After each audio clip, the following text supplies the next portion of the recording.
No, I'm kidding. We can go.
Like and subscribe for the Nightly Fix by way of Foolish Club Media. Please head to our YouTube channel, Foolish Club Media. Like and subscribe.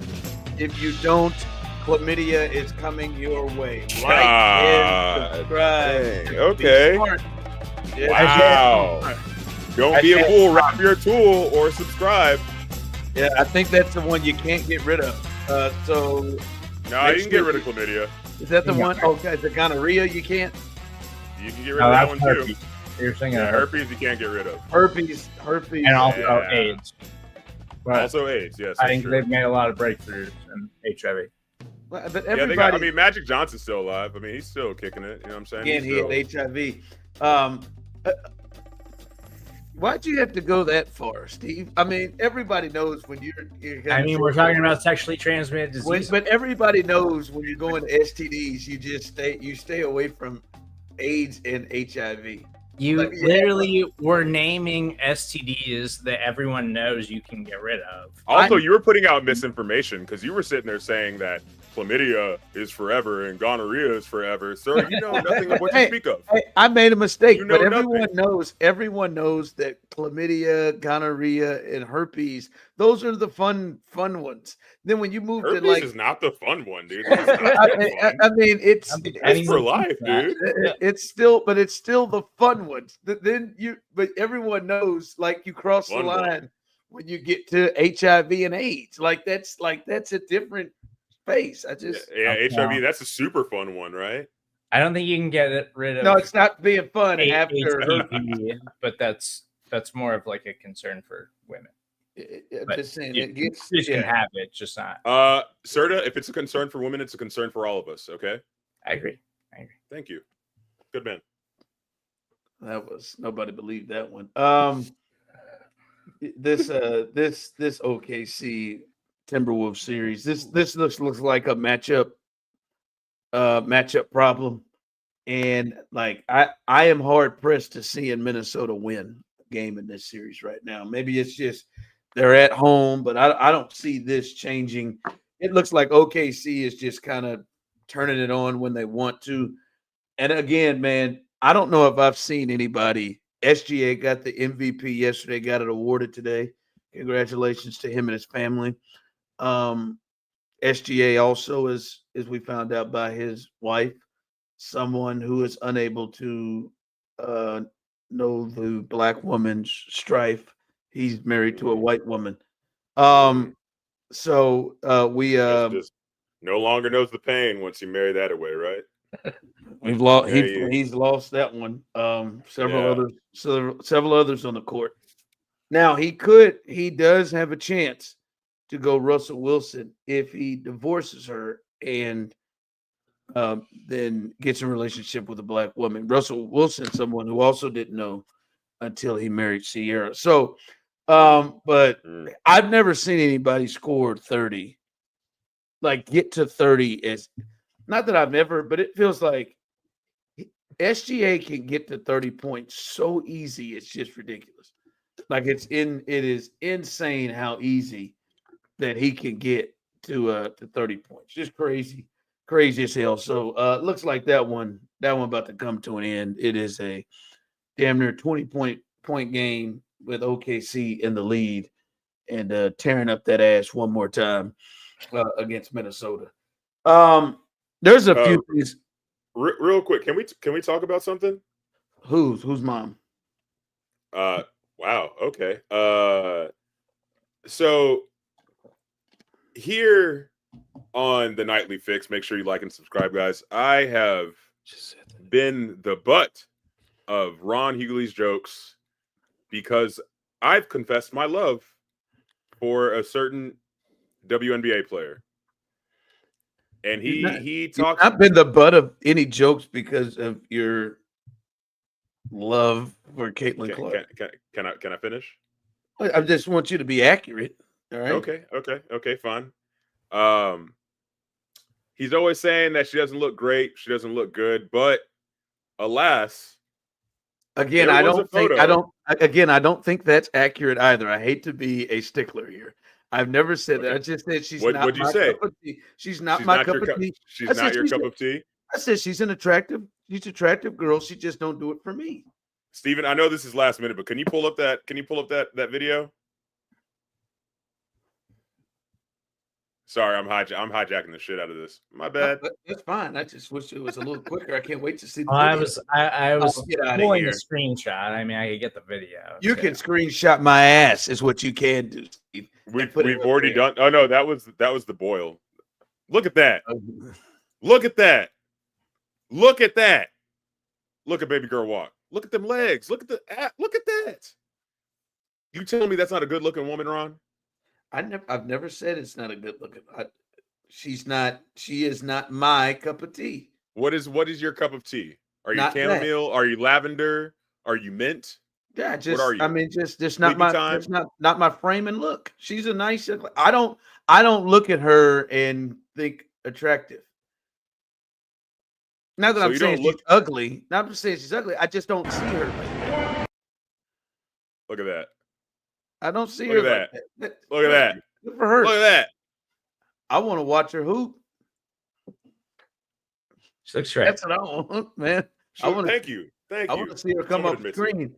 She had a kind of a subdued night tonight. They got the W over the Atlanta Dream, but she had 11.6 rebounds, 6 rebounds, 4 assists. She had been averaging first game 20, 10, and 10, and her second game against the Dream, oddly enough, the other night she had 27 and 11. But they still got the win. But no, man, good for her, man. Does she do it for you, Steve? I wouldn't say that. I think she's a very attractive young woman. And I take the very off, but yes, she's an attractive and amazing shape. I think she looks great. And absolutely amazing shape. I would never in any way try to demean her by my own personal sexual appeal. But listen, I know that Taylor Swift is attractive to people. Again, not my cup of tea. Maybe a previous girlfriend of Travis might be more closer to my cup of tea. But Osita definitely has a type. I have a type. I have a type. I like who likes me. You know what I mean? Hey. Yeah, but that's not completely accurate. Like Caitlin has no idea of you, and you like. No, we're talking about my type, and we refer to her as BG, baby girl. Is what Osita literally last night was upset because he thinks he has a chance with Rihanna. So it swings around because those aren't the same types. Those are two different. Look, man, I have been described as girl crazy multiple times in my life. Versatility, and it hasn't changed. Okay, let me live. Let me make anybody on the chat. She looks good. She looks anybody good. on the chat? Are you into the Caitlin? You know what? I don't want to try that. I don't want to see that. I don't want to see disrespect of that. Yeah, I mean, like I said, she's not a train wreck or ugly. There's some train wrecks out there. She's not that. She's a nice, wholesome young lady. Stop sleeping on my girl, man. I'm not sleeping on her. I want to watch. Stop fronting on my girl, man. I just don't want to sleep with her, and I just want to watch. I want to watch her pull up from the logo. I want to watch her cross, get them going. And all those things sound like sexual acts. Everything you just said sounds like a sexual act. I'm just letting you know that. Crossover? What's that move? I don't know that. You just said cross. You just said cross. You didn't say crossover. You said cross. I said cross. Lacrosse. What's the cross move? What's that move? Hey, look, hey Playboy, if I gotta tell you about it, you already don't know. You know what I mean? I don't. You can't. I really don't handle it. I don't have the cross move. It's fine. It's cool. I don't have the cross move. Hey, it's cool, baby. It's cool. I will tell you. I don't have the cross move, and I hope that Caitlin Clark wouldn't do something to me that another lady who is also not my type. Another lady, what she did to me this morning. You ever run into somebody who meant well? I think they meant well, but instead they caused the opposite of what I believe they were going for. That happened to me with this heifer today. That was and I mean it. She meant well, but this broad really Remember when we were on radio and we kept telling you like you can't say broad anymore? Yeah, I was just thinking that. I was like, hey, that's a wild. You just called her a heifer, a broad. You remember our boss? It's really letting it rip on this poor woman that we don't know anything about so far. Well, I'll tell you in a second. You remember our boss kept saying to me, I don't know that you like broad is really appropriate. And it made me say it more. But I would save it, but it would make me I would still use broad. But anyway, man, this Turkish slut, she's not Turkish, but I'm out. I've had a great week, fellas. At the grocery store, I assume. No. That's where I call people sluts usually. Well, I don't go in with anger to the grocery store. So, but I'm out, right? Trying to, get right. Had a good week. I've eaten well, gotten some good workouts every day. And today is going to be the walk run. Got myself in 3 miles today. Shout out to me. And get out there, drop off the kids at school. And then I get out there about 9:30 or so. And I'm out there, bam. All right. I've just started, right? I'm probably 10 minutes in. I get down. I go and jog across the street. There's about 3 cars pulled up at the stop sign. I jog across the street. So I'm doing a little walk run here, fellas. I'm not ready to run all the way through exclusively, but I run across. So I'm walking. And this heifer in the final car, again, I think she meant well. And I got my earbuds in. I'm listening to a podcast. Shout out to Brian's World. I was listening to Brian's World's podcast. Every single Wednesday it's unloaded. But I was listening to the podcast. And I'm jogging. Jog across, walk across. She's in the 3rd car. Car here, Volvo in front of her, some other vehicle in front of her, and she's in something.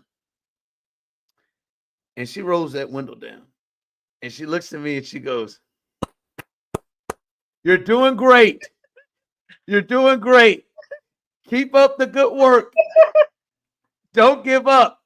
You got this. You got this." No.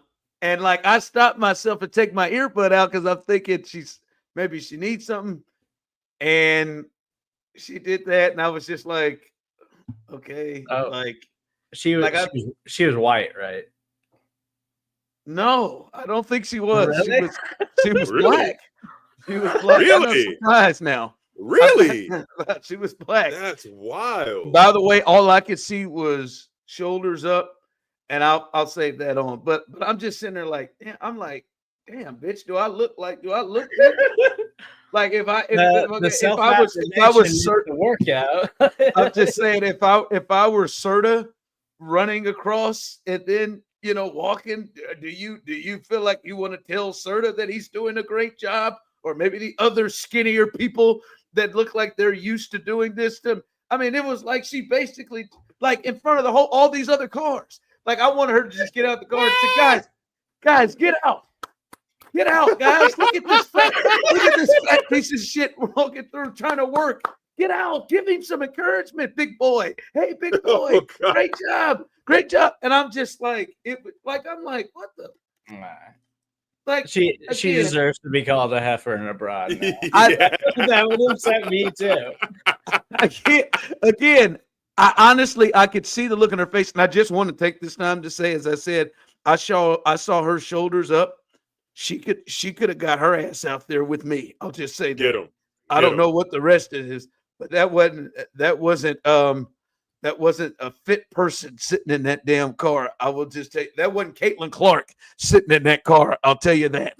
But I'm just like, I mean, I could the little bit. I don't think she was. I mean, she was like middle aged, so I don't think she was trying to be malicious, but I don't know if she just felt like God placed it on her heart to be right there at 9:17 to come out and tell me this guy needs it. I don't know if she saw me falling apart on the jog across the street and thought, man, he's coming to the end. He needs some encouragement. But that was my question. It was like, were you struggling? Like, I was 10 minutes in. I just did a jog across the street. It was just a light jog. I mean, I wasn't even a half. Like I was. What was I in? I was maybe a little over half a mile into it. Like I would go on to do 3 miles total in the hot sun. I just jogged across. I'd be more annoyed that I had to like stop and take my headphones out for something like that. But that is hilarious. Well, I tell you, I forgot about stopping and taking my headphones out until she serenaded me in front of all of the neighborhood and these 3 cars in front of me. Hey, and I'm like, now first off, I'm thinking, isn't the stop sign over? Like, come on, guys, let's get out of here. I'm gonna tell you what it was though, because I can remember it was like you're clapping for me first, fatty. Big guy. She slow clapped you across the street. She said, the four-way stop. She slow clapped. She said, "Great job, great job." And then rolled down the windows. It was like, cheer him on, guys. Hey, come on, guys, come on. She gave you a quick honk. Did she honk too? She should have honked. She did. It was exactly amazing. You're doing great, great job. And this is the one that got me mad. Don't give up, bitch. What the fuck? Like, what are you saying? What do you mean? Don't give up. Hey, look. Now you know how all the women feel when they go jogging and they get catcalled by me while I'm driving through my neighborhood at 8 o'clock in the morning and 6 o'clock because that's when they usually go running. Like again, I feel like that's different. Like you actually catcall women in this day and age? Do I look like I catcall women? Don't answer that. I would hope. Don't answer that. Don't answer that. Don't either of y'all answer. Y'all don't know my morals yet. I guess that's fine. That's fine. I don't. We're getting to know each other. We're trying to learn them. I don't. I mean, I don't really like people, so I just tend to. My philosophy is don't bother me, and I won't bother you.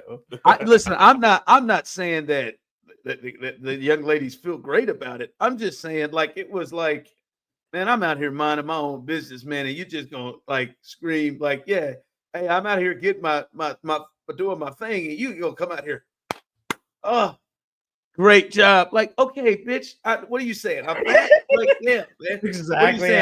What are you saying? What are you saying? I'm sticking out, like, because I just don't think she's doing that every time she sees someone jogging, right? I honestly want to drive by and just clap people while they're jogging in the neighborhood, man. I just want to try that out and just see what kind of reactions I get. It seems like a fun video to make. You're doing great. She like really this ain't the Biggest Loser. Like, you know, like, yeah, there you go, big boy. She really felt for you. Like, get it, grandma.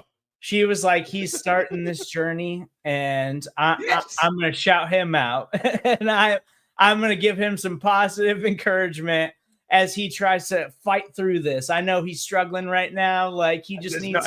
I know he's struggling.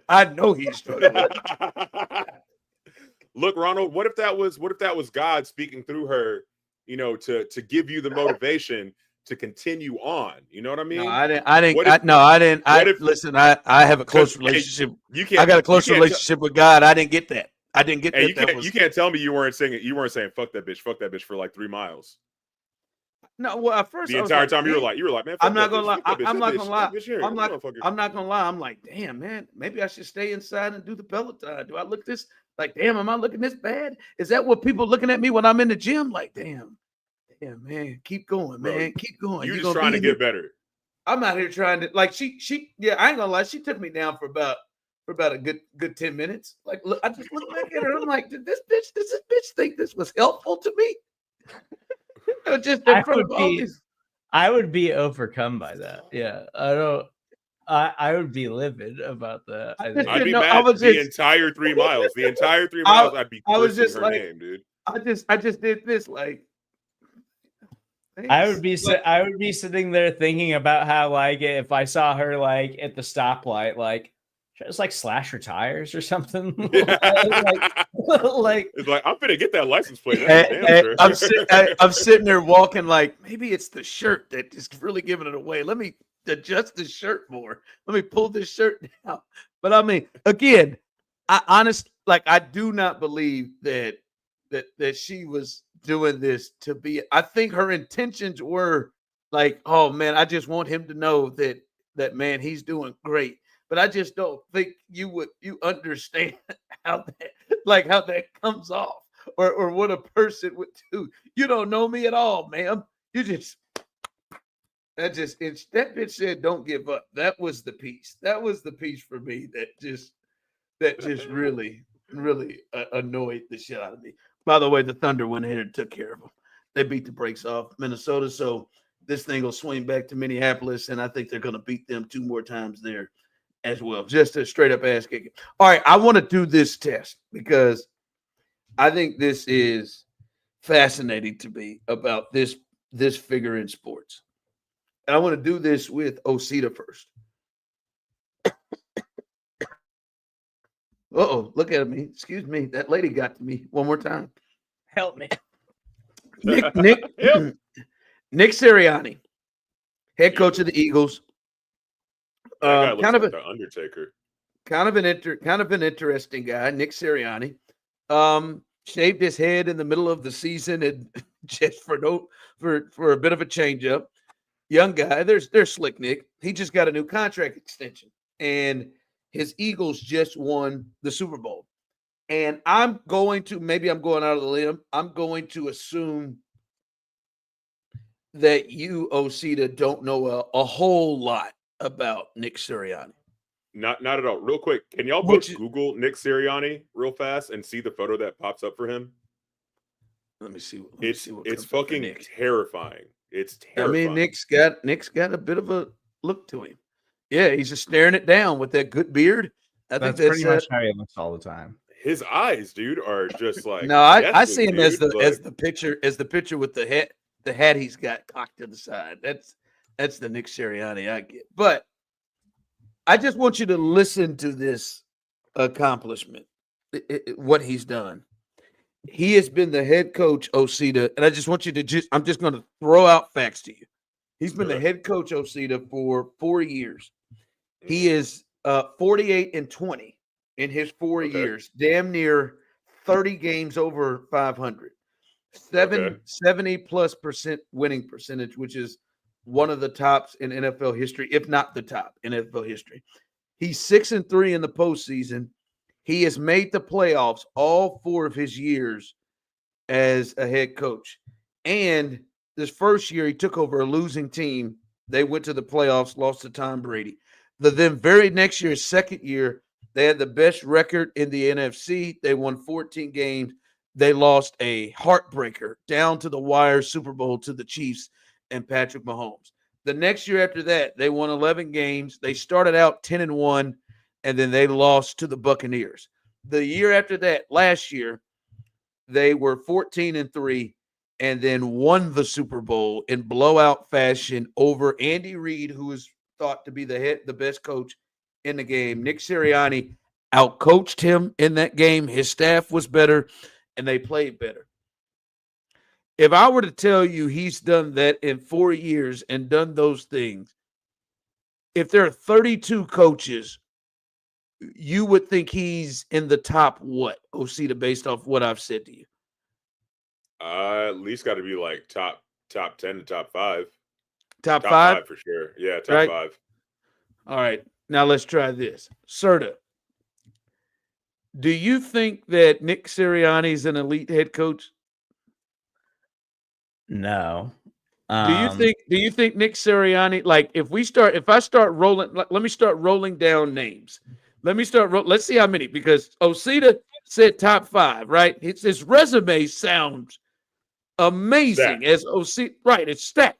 All right, let's start rolling down and start looking at teams. Let's go to the AFC West, Steve. Would you take him over Andy Reid? No. Would you take him over Jim Harbaugh? No. Would you take him over Pete Carroll? Yes. Super Bowl champion. Would you take him over Sean Payton? Yes, but I really don't like Sean Payton. Like I've been very vocal about how much I dislike Sean Payton. Would you take him over DeMeco Ryans? Yes, I think so. But only because DeMeco, if DeMeco would have got it together last year, I probably would take DeMeco over him. But DeMeco was such a disappointment, and the Texans were such a disappointment last year. I would take Nick Sirianni. Would you take him over? Coordinator. I blame him. Would you take him over Mike Tomlin? At this point in his career, yeah. Would you take him? So right, Tomlin, I'm just saying right now, you take him over Tomlin. Yes. What about John Harbaugh? No. What about Sean McDermott? No. What about Mike Vrabel? I would take him over Vrabel. Would you really? What about Kevin O'Connell? I would take Kevin O'Connell. What about Matt LaFleur? I would take LaFleur. What about Dan Campbell?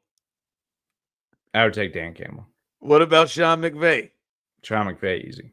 What about Kyle Shanahan? I would take Kyle Shanahan.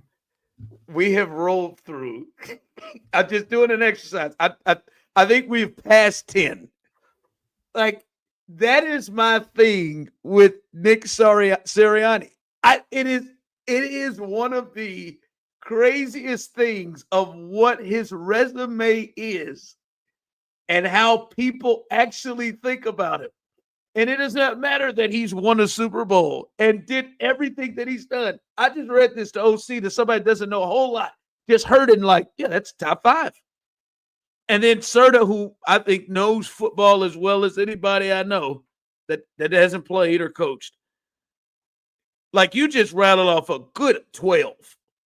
And I didn't even get to everybody. There's some others like that I could have thrown out that I wonder how you would. Maybe you're into Mike McDonald. I don't know. Maybe you're into Ben Johnson. I don't know. But there's some other guys there. What is it about Nick Sirianni that just has a lack of belief from what he has actually done? And by the way, he's lost staffs, right? He's lost. There's not been continuity. He's had 3 offensive coordinators since he's been there. And I would say most of his departures on the staff have been because they've been really, really good and they've been poached to be head coaches. But nobody believes in that man that has done all of that. So I do think Sirianni is a good head coach. But, yes, the Eagles won the Super Bowl last year. But, last offseason, there was, legitimate buzz that he might get fired because it unraveled in the Real quick, stop right there. Do you hear that, Osita? Did you hear me just roll off that? He and Serda's dead serious. He was on the hot seat. It was, and it was because Eagles coming off of that was the year they were coming off a Super Bowl loss, right, to the Chiefs, and so, but they start the year as one of the best teams in the NFL, and then they just fell apart, absolutely fell apart down the stretch, and still made the playoffs. But then when they made the playoffs, everybody was like, they're going to lose in their first playoff game, and they did. They got their asses kicked. But Jalen Hurts was injured, and they had some other injuries, and the team wasn't nearly as good as it was last season when they won the Super Bowl. Their draft class coming into last season was amazing, and they got a lot more out of other guys that they didn't the previous year. But I think he is a good coach in the fact that he is like a good dictator, and he is more of like I want to motivate guys to play well, and I want to put guys in the right situations, and I'm not necessarily going to be the guy that wants to have my fingers in everything, which I think is what most head coaches should be doing. Most head coaches generally doing way too much, and it winds up causing them to unravel. But I think with him, it's like that year that they unraveled. So his first 2 years as a head coach, they had Shane Steichen as an offensive coordinator. I think Shane Steichen, who's now the head coach of the Indianapolis Colts, I think he's a good play caller. I don't think Shane Steichen's necessarily a great head coach. I think he's a really good offensive coordinator. And the first season he didn't have Shane Steichen as an offensive coordinator, the Eagles' offense was so generic and so bland and could not get anything going despite the fact that they had stars all over the place. Last year, they bring in Kellen Moore. Kellen Moore, turns things around. Kellen Moore winds up getting another head coaching job because Kellen Moore is a really good offensive coordinator, but he was a successful offensive coordinator with a really successful track record. I think Nick Sirianni is a good mantelpiece to dictate things, and I think the Eagles organizationally are a great organization with the best general manager in football and Howie Roseman. Like, I think organizationally, from top to bottom, they are so good at everything that they do. He's the perfect person to do that. But I don't think, like, when we talk about like Andy Reid, Sean McVay, Matt LaFleur, like all of these special coaches and everything they bring to the table, I don't think Nick Sirianni brings all of that to the table. I think Nick Sirianni is a good manager, but he's not necessarily like a great football mind. I don't know what else he can do to prove that he is the value of what his resume is. Like, I don't like if he couldn't win, like winning the Super Bowl and blowing out this person you just talked about, Andy Reid, who brings all of this to the table. And one of the glaring things in the game is he and his staff out coached the hell out of Andy Reid. Like it's crazy. And like the excuses of, well, they're a loaded team and it's Howie Roseman. Okay, well, let's go look at one of the coaches that you said you would take. And I'm not just putting this on you, Serda. I think this stuff is completely looked at the same. But you talk about Kyle Shanahan. Them jackasses have been stacked. They have been stacked. And he blows it in the Super Bowl. Like him, he blows it. They don't win. He can't beat Mahomes and Andy Reid. Nick regularly beats him. Like he can't beat them. And they're stacked. They got Debo. They got Christian McCaffrey. They've got Ayuk. They've got Nick Bosa. They've had it Fred Warner. They've had a host of guys. But Nick Sirianni's not only able to win, but beat the dog shit out of them. I'm not saying he's Andy Reid, but good Lord, at some point, we got to keep. It's got to be over the. Hey man, I just don't know what he brings to the table. To hell with that. This is a guy who's winning a Super Bowl. It's gone to 2 Super Bowls in 4 years, and doesn't have a top 5 quarterback.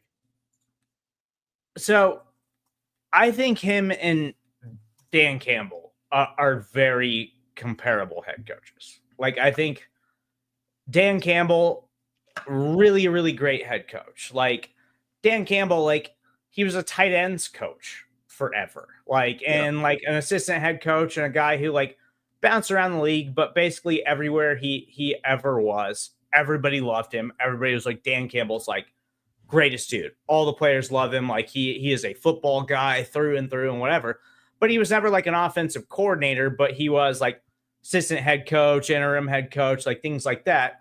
And so like he basically got the Eagles head coaching job like based off of personality. I think John Harbaugh, who was a special teams coordinator prior to being a head coach, which like you never see special teams coordinators become head coaches in the NFL. I think he's very similar.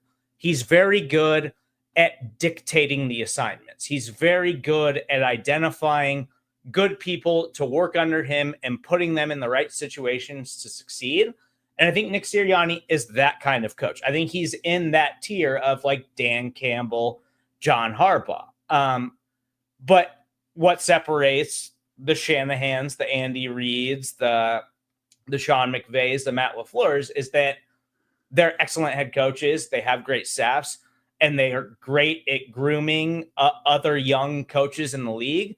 But they're also definitively like significantly better than everybody else across the league at doing certain things. And Sirianni's advantage is that the Eagles are just always talented. The Eagles are just always good because Howie Roseman and organizationally, they are never going to be a team that is lacking in talent. Even in down years, you still look at them and you're still like, well, they still got lots of guys on that roster. They still got a lot of talent because they have this particular advantage at the general manager position that I think is above any other team in the NFL right now. I just think it is simply this. He don't call plays. I think he is the one that doesn't call plays or is thought to be the one who is making the offensive decisions, and that is why people don't view him that way. And neither does Dan Campbell or John Harbaugh. But I believe people view, and Jim doesn't either. Jim Harbaugh doesn't call plays. But for some reason, even though those guys haven't come close to achieving what he has, there is a different view. It's because he doesn't call plays, and because like what Osita pulled up and that look and the craziness that he brings to the table, I think many people are like, man, that dude too crazy to be accepted as a good head coach. I just can't accept it. And he is. That man's an elite head coach. Want to know how I know? Because his fucking resume says it.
All right, I do want to get to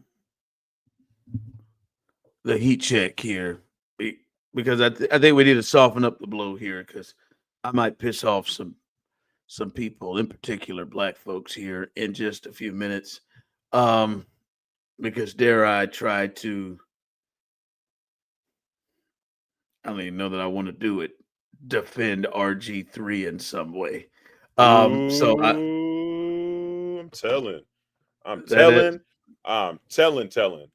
know I'm you telling are. Dr. Umar. But- I'm telling Dr. Umar right now. He's on my phone. I'm gonna call him right now. Before we do that, before you call him, number. Let's do a little heat check. His number. Oh, heat check. Okay.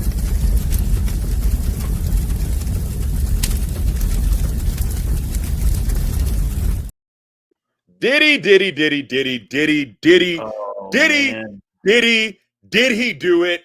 Did he do it? He probably did. Okay, so Kid Cudi testified in LA today against Diddy because he allegedly broke into his LA home while he was dating Cassie. When he broke into his LA home, when P. Diddy broke into Kid Cudi's LA home, he unwrapped his family's Christmas presents and locked Kid Cudi's dog in the bathroom. Weeks later, Cudi's Porsche was destroyed by a Molotov cocktail, and he suspected it was retaliation from Diddy. He also recalled a tense run-in with Diddy where they were at some place called Soho House in LA, and he described him as looking like a Marvel supervillain. Kid Cudi's testimony, honestly, it felt less like a court case and more like the plot of a Netflix true crime doc, executive produced by Jordan Peele. You've got Diddy breaking in to Kid Cudi's house like the Grinch stealing Christmas and unwrapping presents, locking the dog like it's a twisted holiday, locking the dog in the bathroom like it's a twisted holiday special, and then a Molotov cocktail in a Porsche like this is fucking Law and Order meets Fast and the Furious. When Kid Cudi said that Diddy looked like a Marvel supervillain, I immediately thought to myself, here we go. It's the Diddy cinematic universe. It's just begun. It's just begun. This is the wildest shit I have ever heard in my entire life. Like, but are you surprised? All of the stuff we're hearing, all of the are you surprised? I mean, unwrapping the presents feels like a psychotic behavior. The dog, maybe I understand from like a breaking and entering perspective. You don't necessarily want the dog to bite you. But are you talking about everything else? Yes, it's fucking, I am surprised. I am kind of surprised. Like, that this man ran with impunity for so long. Like, they said that so he realized that Diddy was in his house or whatever. He called up Diddy, was like, hey, yo, why are you in my house? Like, what's going on? And he said, I'm waiting on you, Playboy, in pure Diddy fashion. And Kid Cudi called the cops. By the time the cops got there, Diddy had left. And then a couple of weeks later, there's a Molotov cocktail in the car. How do you not get arrested for all these things prior to? Yeah, how do they at least not ask you any questions? Yeah, like the crazy thing is, this is a guy who we saw send people to walk down to Brooklyn to get cheesecake. This is a guy that we know had it was Diddy who had the run-in where he had a weight and threatened somebody with a weight. Oh yeah, at UCLA. And then there was the gun thing with J-Lo. And just all of the stories that we've heard over the years from Mr. Take That. I am still a tad surprised by some of the things that we are hearing come out, because it sounds like he's like living in a movie. Yeah, it's a mobster shit. It's straight up mobster shit. It's wild. And again, like I feel like once you go over in your mind some of the things that Diddy has done or we've heard that he's done over the years, this shouldn't be that surprising. But it is still that surprising. Yeah, man, I'm going to go ahead and break into this cat's house, man, and start unwrapping his presents. I'm sorry, unwrapping his presents. And I'm going to blow this motherfucking shit up. I'm going to blow his Molotov cocktail. And I dare somebody come say something to me. It's just, it is like, it sounds like he needs to be locked up for it, but not sounds like, based off what I saw him do to Cassie. And you know that, like, that performance there, that ain't the first time he's done that. Yeah. He was doing that too easy. That's not the first time he's done that, and that's a woman. I wonder what he's done to. I think there are movies that Serda is going to watch in Black Movie Review that are things that he has Black tried to movie do. review With Steven Serda. I think he's watching them and writing them down. Like it is like dude is sick. He is a sick.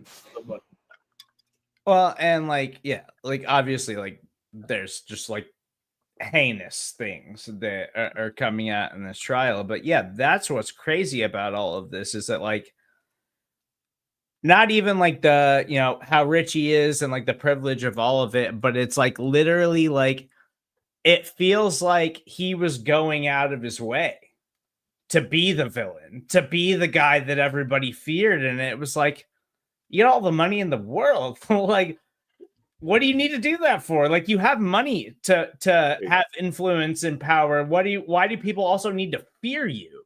He told y'all what he was. He said he's a bad boy for life. He said it. He said it. He said, I'm a bad boy for life. We ain't going nowhere. Like I said, man, when you like it matches up with some of the stuff we've heard throughout the years and stuff he's done.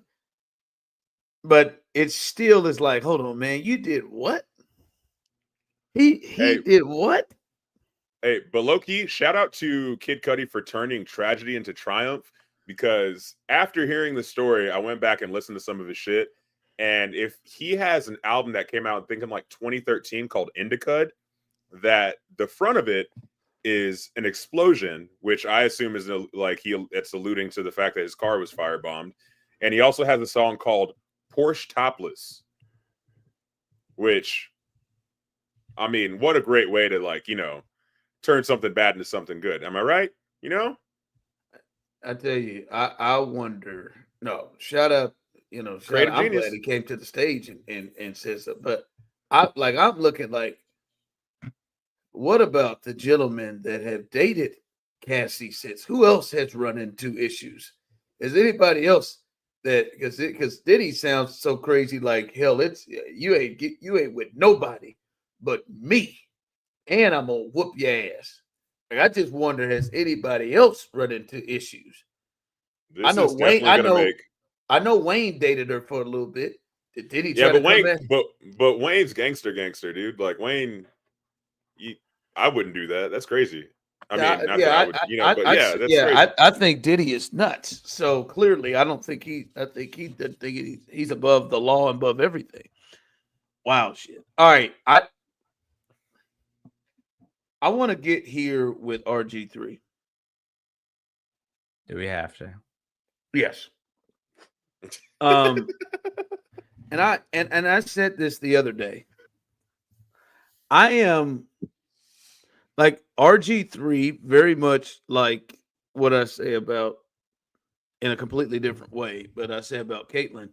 RG3 he's not my cup of tea. He's not my favorite. Like I don't like I'm not a listener of his podcast.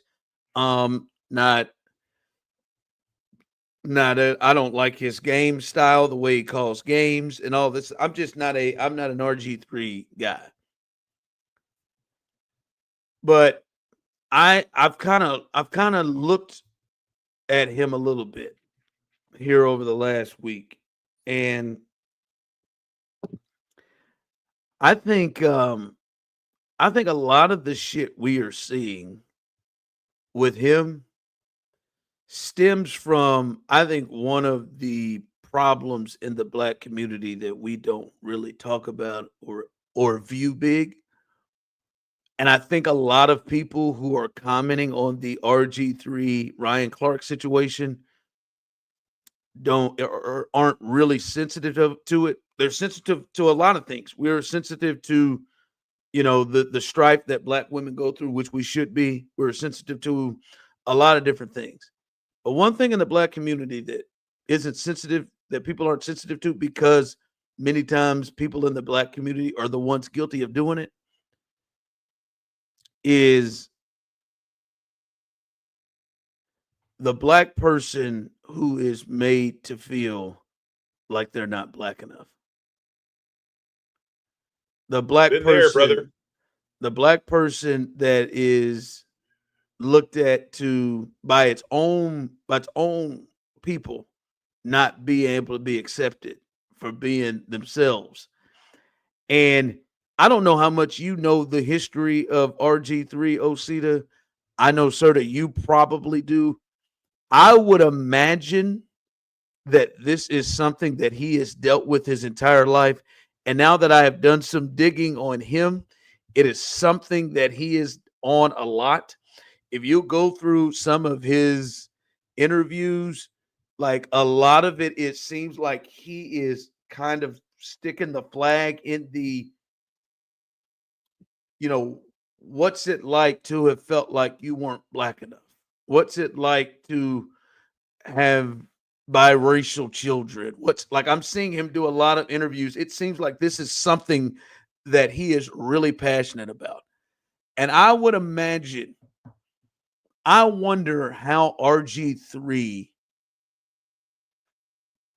feels when it comes to his relationship and his dealings with black folks. Like, I wonder how much that has shaped him, how much that has impacted him.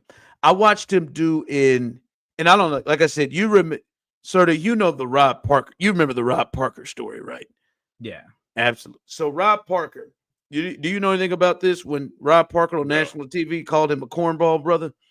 Oh, Jesus. I mean, Ryan just did this, but this was when he was in the league playing for Washington, just unprompted, right? He came on and he was on First Take with Skip Bayless at this point and said, I just think RG3 is kind of a cornball brother, not really a brother. And they're like, what do you mean by that? Well, I mean, I just think like he's black, yes, but not really.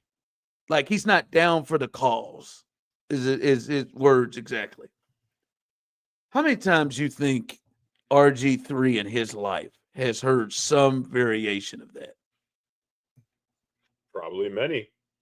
How early? Like how long? And again, I'm not excusing some of the things that RG3 has done. I told you the whole mimicking Angel and all of that shit. I thought that was completely bullshit and out of bounds. I think he has to have the understanding of knowing like how that comes off and looks. And it's just something you shouldn't do anyway. But I would just imagine what impact that kind of shit has had on him. This is a dude who's born in Japan because his parents are both military.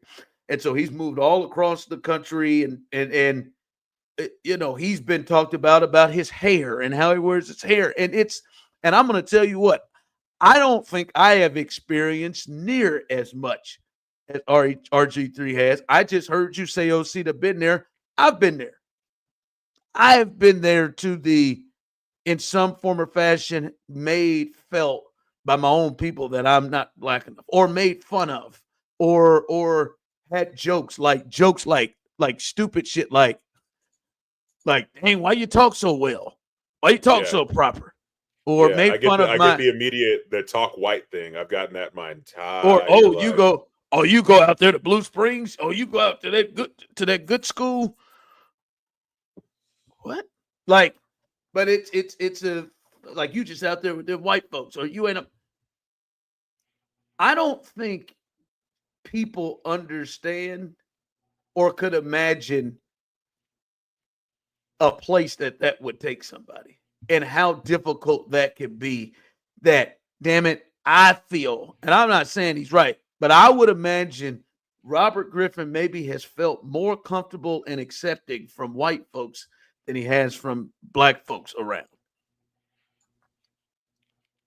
And I listen, and I think that has a lot to do with who he is and how he carries himself and he goes about himself. And yet again, Ryan Clark tells him, you don't have the ability to talk about black issues because your wife is white. Another way of excluded. You're not black excluded enough. From the crowd. Yeah. You're not black enough. Like, again, none of that to me excludes him from some of the shit that he does that I think does fire up some of, because listen, he goes with things. He's not just 100%. Like, he's not going to be the guy that says, I'm rooting for everybody black. Not that it means he don't fuck with black people, but he's not going to be, I'm rooting for everything black. So some of the stuff that he goes on, like, he won't have a problem saying, hey, man, I look at Angel Reese, and I'm telling you, I can look at that girl. I think she hates her. I don't think she likes her. I think there are going to be some people in his camp that I don't think he really is about. There are going to be some people in his camp that are hitting folks with the, maybe if that thug Angel Reese wasn't so disrespectful, maybe we would feel a different way. I don't think he goes that way either. I could be wrong. I might have to come back on here and come back and take everything back. But I just wonder if people would think about what it's like to have been to be in RG3's shoes, to where I think he has probably dealt with, you ain't black enough, you ain't black enough, you ain't black enough, all the way up his life. And now he's dealt with it on a very, very, very public level, to the point where if you go back, there's a video of Deion Sanders, of him recently doing a pod with Deion. And Deion said, hey, man, you're a good brother. You're a good brother, man. You take care of your family. You're a funny guy. You don't bother people. He's like, you're a good dude, and we need to celebrate that. And you can see, like, in his face and in his eyes, like, how much that meant to him. Man, this is now I'm guessing on this, but it looked like he was like, man, this is a bona fide dude that nobody would question his blackness. And he's saying this about me. I appreciate that. And I just don't think, like, there's a simple thought of, like, could you see why RG3 is maybe not as about it as maybe some would say? Is not, like, could you see by what his treatment has been like, how he may look at things a certain way? Because I would imagine that is something that he has dealt with that has probably shaped his thought process. I think I mean, I agree, but I don't think that excuses the tone deafness of his actions. Agreed. I think no matter, I mean, look, he's got money, he can go to therapy, like, you know, he's got a lot of things going for him. I understand being excluded, but I feel like even if you are excluded or you feel like you're on the outside, you have to kind of deal with those things and become comfortable with yourself. You know, I feel like at this age, he should be comfortable with himself and he should know better. You get what I'm saying?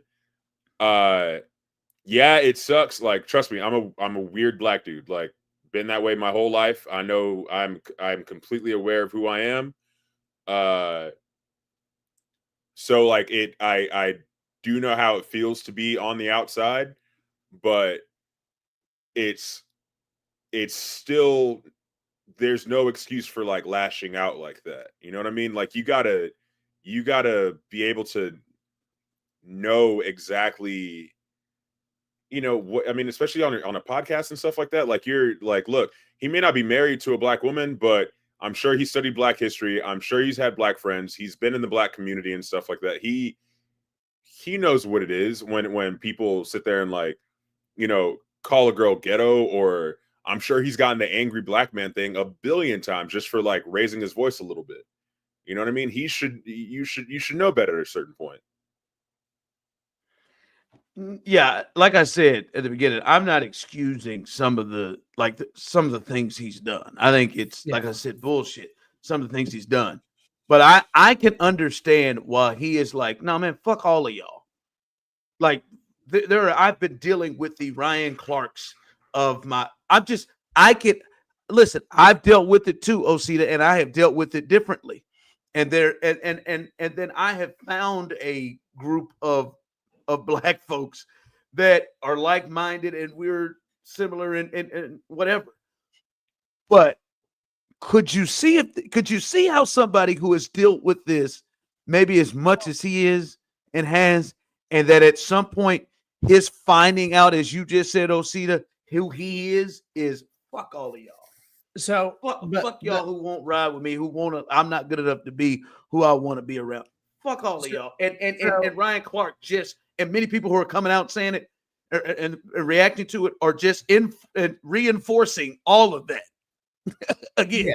No, and I understand that, and I understand the thought process, because this is something that I've done like as I've gotten older, and it's not something that I did when I was young. Like as young, quick to judge, whatever. Like as I've gotten older, like I'm much more like empathetic and like trying to be like, don't judge people. Try to be understanding of like, you don't know how that person's day is going. You don't know what they're going through outside of the grocery store. But like and every other walk of life, I try to be more understanding of that. But also like, so I can totally understand that, and I could totally understand like that thought process.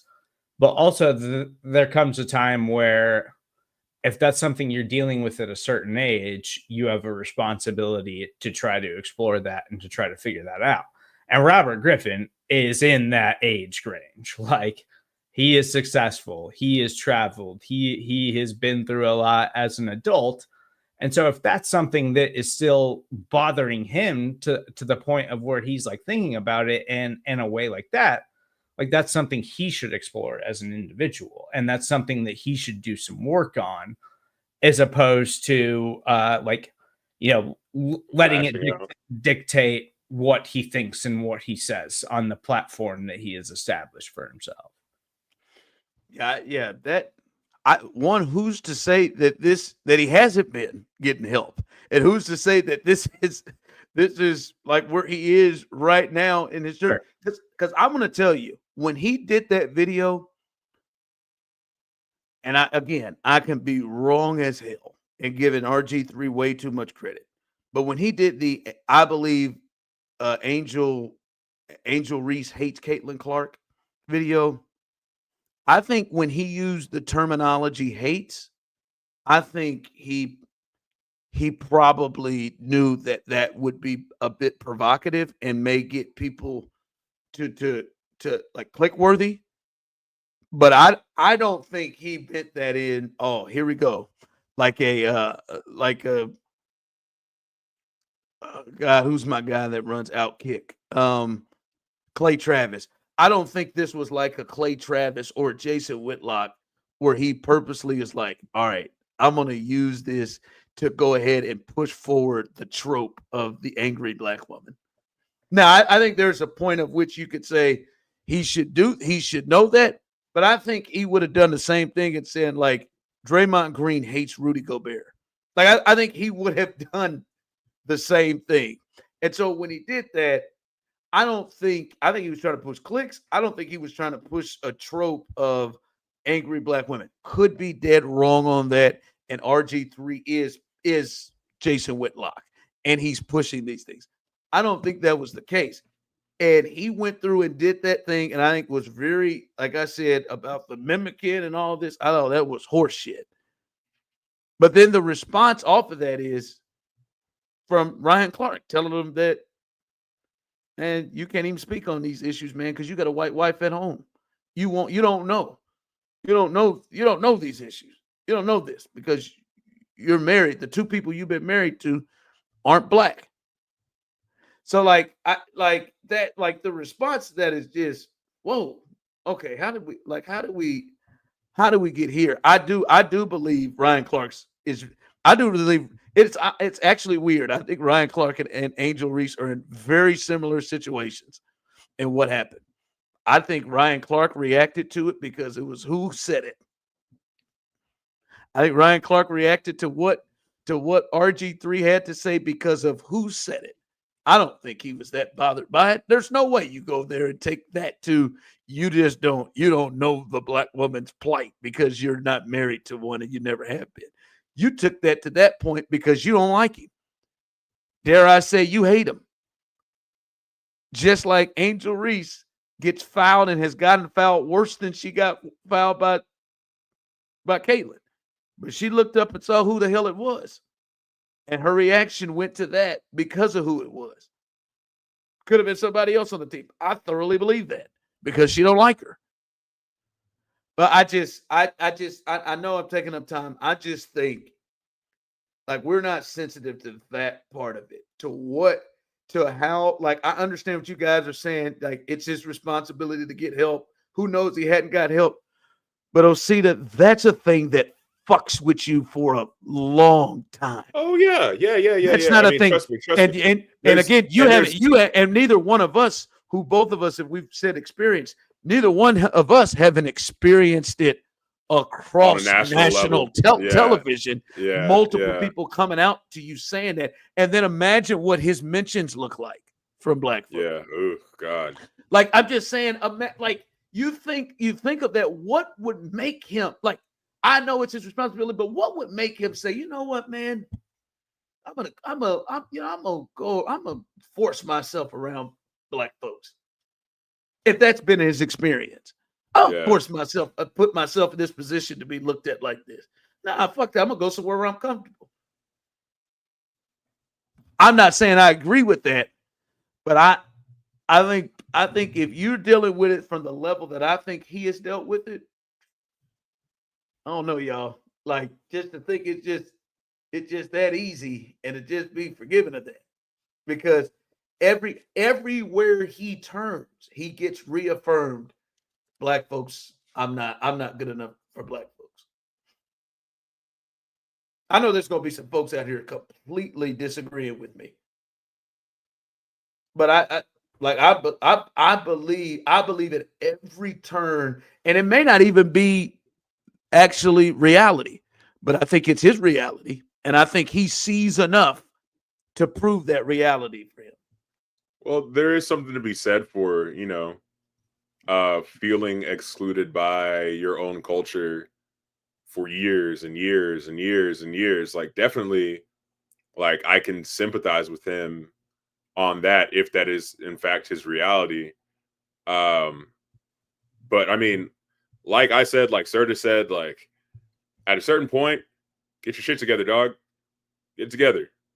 You know what I mean? You have all the resources, all the time, and all the money in the world to kind of get yourself better and to do better and to act better and to, you have a platform. You can, and there's one thing to be said for like maybe he thought it was funny. You know what I mean? Maybe that's how he laughs. You know what I'm saying? Maybe that's how he, jokes around. Maybe that's how he fucks around. Maybe that's how he gets down. He maybe didn't mean it to be as hurtful as everyone else is, because like, trust me, I follow a lot of, black comedians that have podcasts and stuff like that will, whip out the Shanae kind of voice when they're talking about a black woman. But again, it does feel different when it's does it feel different when it's coming from Cameron versus RG3? Like, and that's why we feel different about it. Like, it's still a black man making fun of a black woman. So it's the messenger. It is the messenger. It's the messenger of the corn. Like, he called him that. Ryan Clark, in his other response to RG3, called him a cornball. Called him that again. Yeah, doubling down. Yeah, and now Rob Parker, by the way, did lose his job for that. But it's I just think I don't think a lot of people are taking any care of that. With what do you think his relationship has been with black people outside of well then I mean, I'm sure the people that are commenting on it, the people that are in his mentions, the people that are kind of adding fuel to the fire, don't necessarily know that feeling of being excluded, because they're probably within, they're within the circle, they're within the herd. They only know how it feels to be excluded from white folks, but not be excluded from white folks, but not black folks. Yeah. So there's nothing like feeling excluded from your own. You know what I mean? Like, I'll even say me, like, I'm Nigerian. So like the entire time I was growing up, like, white people treated me as if I was black, and then black people treated me as if I was like an other my whole life. Like, that's just how it is. Like, and it's a weird way to grow up. But I mean, like I said, bro, go to therapy. Go to therapy. Tell somebody about that shit. Go fix yourself. And he very well might 2025. And like I can tell you right now, I think RG3 thinks I'm good. Like, I believe in myself. I know who I am. I'm not afraid to do what I do. And fuck you if you. I think he believes that. All right, take us on home. All right. Well, speaking of black men who will never know the plight of black women because they sleep with white women. When I was in high school, I slept with a beautiful redheaded French girl.